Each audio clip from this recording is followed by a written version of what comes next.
Hi, I'm Dr. Rasya Dixit from Dr. Dixit Clinic, Bangalore.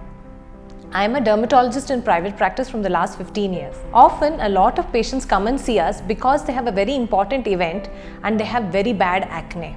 And don't you know and agree that acne always pops up just before there is an important event in your life. Just when you have to go for that important party or where you are the celebrity, that's when you get the big acne right on the middle of your face. Don't worry, you don't have to resort to all the clues that are being shared on YouTube and Pinterest, like applying some garlic or baking soda on your face, which may actually end up with burning your face.